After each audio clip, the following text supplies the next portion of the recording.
Our story today takes us to the dense forests of northern Appalachia. There was this wildlife biologist named Alex.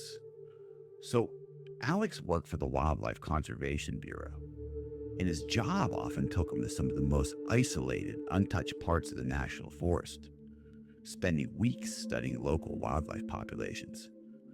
So, on one particular expedition, Alex was assigned to survey a remote region near a pristine, secluded lake deep in the West Virginia wilderness. A park ranger drove him along an old logging trail as far as he could go before dropping him off.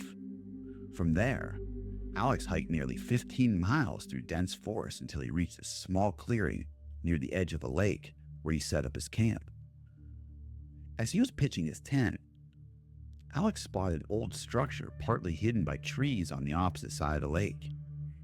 So naturally curious, he decided to investigate. And after carefully making his way around the lake, he reached the building and saw that it was an abandoned hunting cabin, its wooden walls weathered and roof partially collapsed. When Alex stepped inside, the musty odor of decay was overwhelming. Thick layers of dust covered every surface. Spiderwebs hung everywhere, and it was clear no one had visited for decades. Feeling uneasy, Alex quickly left the cabin and returned to his campsite.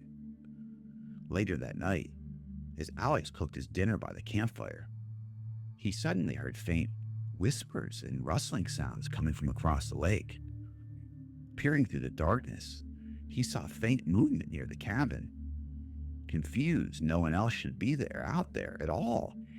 He grabbed his flashlight and quickly approached the area.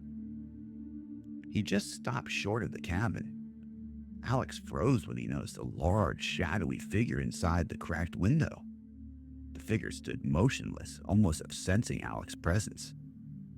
Uneasy about confronting someone or something alone at night, Alex returned cautiously to his campsite. He planned to investigate further at dawn.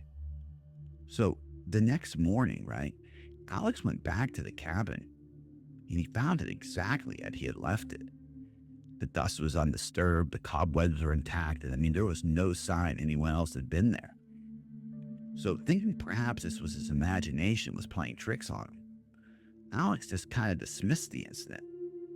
Yet, night after night, Alex continued to hear strange noises coming from the abandoned cabin. And finally, on the fourth night, illuminated clearly by the bright moonlight, he watched in disbelief as a massive, hairy creature stepped from the cabin and stood silently staring from across the lake at him. Alex's heart raced as he realized what he was seeing. A creature resembling Bigfoot, staring straight into his soul. Alex stood frozen, heart pounding as the creature slowly raised its arms. Terrified, Alex quickly packed up his essentials and fled into the darkness, hiking through the night until he reached the main road at dawn. He never returned to that lake alone, haunted forever by the memory of the creature's chilling presence.